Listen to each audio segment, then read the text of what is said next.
बिहार में तेजस्वी यादव की सुरक्षा घटाकर वाई सिक्योरिटी कर दी गई है, जबकि ललन सिंह और मंगल पांडे को अब जेड सिक्योरिटी दी गई है। बिहार में नेता प्रतिपक्ष और प्रदेश के पूर्व डिप्टी सीएम तेजस्वी यादव की सुरक्षा को घटा दिया गया है और अब उनकी सुरक्षा वाई श्रेणी की रहेगी। पहले उन्हें जेड कैटेगरी की सुरक्षा हासिल थी। बिहार में वीआईपी सुरक्षा व्यवस्था को लेकर एक बड़ा प्रशासनिक फैसला लिया गया है। बीजेपी के राष्ट्रीय अध्यक्ष नितिन नबीन को अब जेड श्रेणी की सुरक्षा दी गई है। वहीं बिहार में नेता प्रतिपक्ष तेजस्वी यादव की सुरक्षा को घटा दिया गया है। जेड से घटाकर अब वाई श्रेणी की उनकी सुरक्षा कर दी गई है।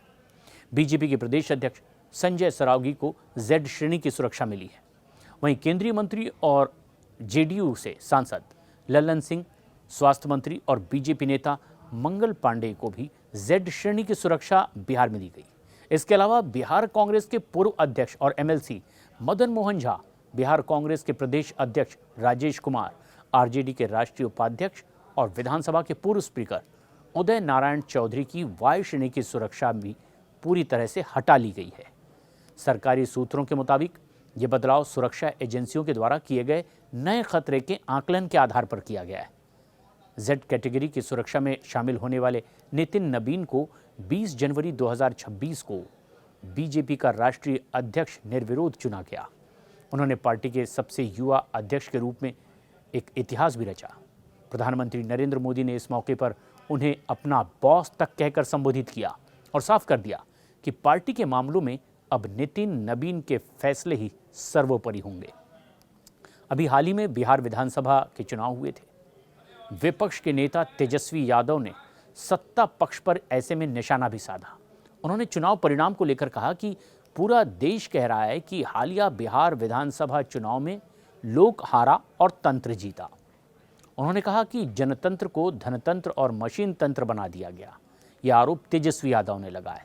साथ ही कहा कि छल कपट प्रपंच और मशीनरी से प्राप्त जनादेश को जनता कितना स्वीकार कर रही है, ये भी सभी जानते हैं।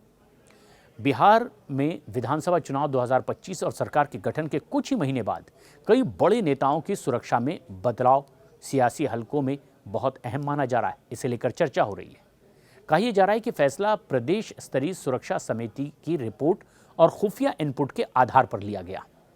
तेजस्वी यादव महागठबंधन में सीएम पद के उम्मीदवार थे, लेकिन चुनाव में बुरी तरह से उनकी पार्टी को हार का सामना करना पड़ा और अब समय समय पर जिस तरह से सुरक्षा को लेकर अवलोकन होता है, उसके बाद समीक्षा के आधार पर या तो सिक्योरिटी नेताओं की घटाई जाती है या फिर बढ़ाई जाती है और इसी आधार पर तेजस्वी यादव की सुरक्षा को अब घटा करके जेड से वाई कैटेगरी की कर दी गई है। वहीं कुछ की सुरक्षा और बढ़ा दी गई है तो कुछ की सुरक्षा ही हटा दी गई है।